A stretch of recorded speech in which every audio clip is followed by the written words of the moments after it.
Hey guys, and welcome to another episode of ABMTB. This week's video for me was supposed to be all about how I learned manuals in 5 days. But as you saw from the previous footage, that will not be happening. So instead, I'll be making a different type of video. I'll be making more of a rant/discussion video. I don't know if you guys will like that, so I guess leave your opinion on it in the comments below. Early Monday morning, I set off to make a manual video, which was supposed to be my video for this week. I planned it all out. It was supposed to be over 5 days, 30 minutes a day, trying to see if I could get better at a skill that I recently learned, which was manuals. But my bike came back to bite me. I didn't think I would break a derailleur hanger doing a manual video, but that's possible, because I bunny hopped. I bunny hopped and my derailleur hanger broke. Makes perfect sense, Kona. Perfect sense. It's ridiculous. This video's scrapped. It's done. I'll just probably make another video this week, because how am I supposed to wheel my bike up every time I want to do a manual? No. This is ridiculous. I'm scrapping this video and I'm doing another one, because that's what it's gonna have to be. I've broken 7 hangers over the past 2 months, and I have no clue why. It's ridiculous. 7 hangers. I was gonna make a video on how many hangers, but I was like, whatever, nobody will care. 7 hangers. So this video is scrapped, and it'll be probably put under a different title. But I'm making this video today for 3 reasons. 1, couldn't make the manual video. 2, I want to discuss about buying old bikes and if it's really worth it. Number 3, just gonna be to rant about my bike, because I have a lot to talk about in that one. So, without further ado, let's get right into it. Now, it's important that you guys realize that by saying old, I mean within 10 years of today. So anything from 2010 to 2020. My bike specifically is a 2016/2017 Kona Precept 120. This could be classified as an older bike. Again, only 3 to 4 years behind what we are today, but the geometry is definitely outdated. Now, the first point that I want to bring up when talking about old bikes is the cost. Many bike shops want to get rid of their old bikes, hence giving you insane discounts and deals on them. For example, the Kona that I currently have has been sitting in EMS for 2 years. I saw on the price tag it went down from $1,600 to $1,500 to $1,100, and then finally I came in and they let it go for $500. So you can argue that the cost for old bikes is definitely worth it, because you're getting a lot. Like, for $500, that is a lot in a bike. But then we come to the second point, which is mechanical problems. Older bikes usually do come with more outdated components, such as a 3x or 8-speed, 9-speed cassette, because right now we're going straight up to 12-speed cassettes on modern trail bikes, which 9-speed isn't too much to offer. Now, although this may sound like a far-fetched comparison, older mountain bikes are like Walmart bikes. They have a bunch of hidden costs. What I mean by that is you buy the bike for pretty cheap. You think you got a great deal, but then the months start rolling by and the dollars start piling up. I've spent definitely about probably $100 just on replacement parts for the Kona that broke. You could take this as an example. 7 derailleur hangers in 2 months. I'm not joking. Another part that broke would be the rear tire lever. Completely ripped off after a crash. I managed to fix it, so that's fine and dandy. But then when you're not spending dollars, you're spending your time trying to fix it. So, Walmart bikes. Now, what I think old bikes lack in the cost and the mechanical category, they make up in the aesthetic.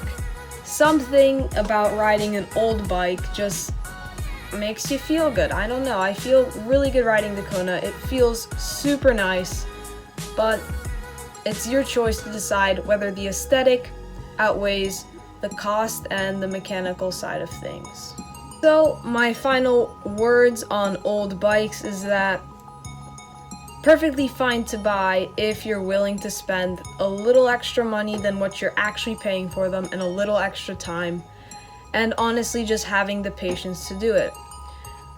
Today I spent 4 hours working on the Kona trying to get the 3x working because I thought that maybe the chain crossing would have something to do with my derailleur hanger breaking off. So I was like, oh yeah, 3x, I can fix the chain crossing issue, so then my derailleur hanger won't break.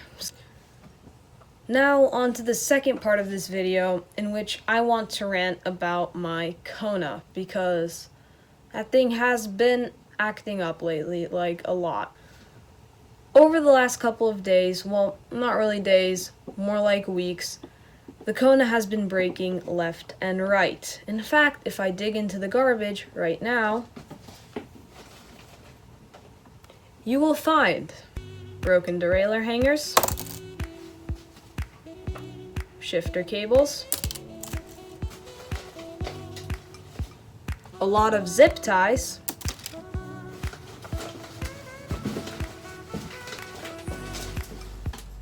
even more broken hangers,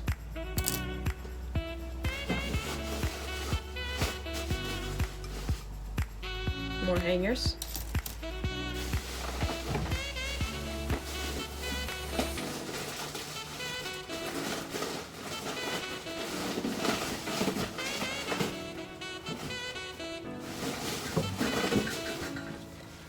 and that's about it.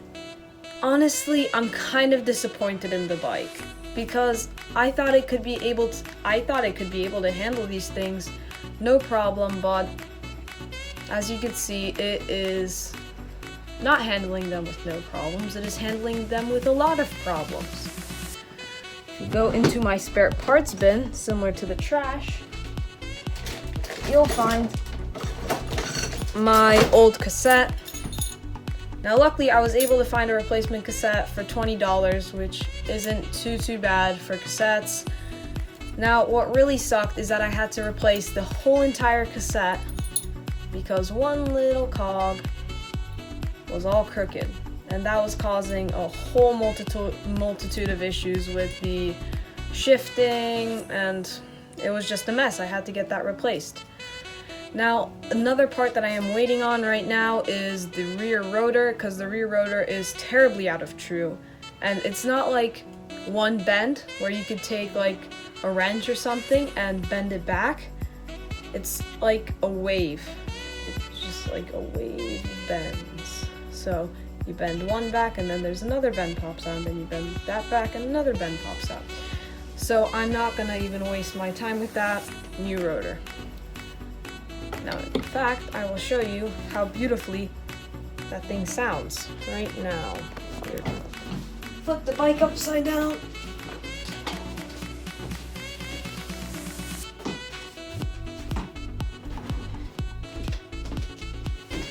And give it a whirl. Now, listen real closely.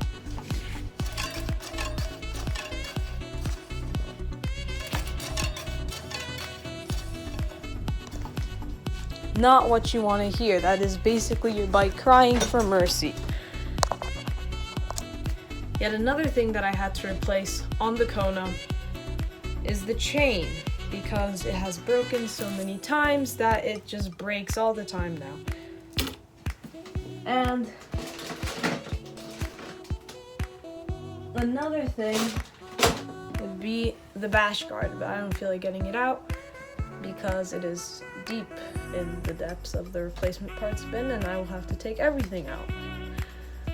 Oh, actually, we have something right here. This derailleur has been bent back more times than I can count, and Honestly, I have no clue how it's still shifting gears. Not in the greatest condition. Pretty bent up over here. It should definitely not look like that. Oh, here is really bad.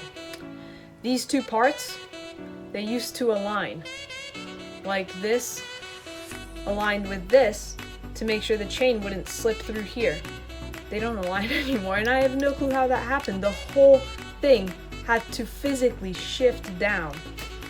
I don't know. I haven't taken a crash that bad, so I don't know. But my main issue with the Kona is the multitude of derailleur hangers that I had to get in order to replace them. I have no clue why, but the Kona is just breaking hanger after hanger after hanger. It honestly got so bad one day that I broke 2 hangers in one day, which I don't even know how that's possible. I went off a 6-inch tall ramp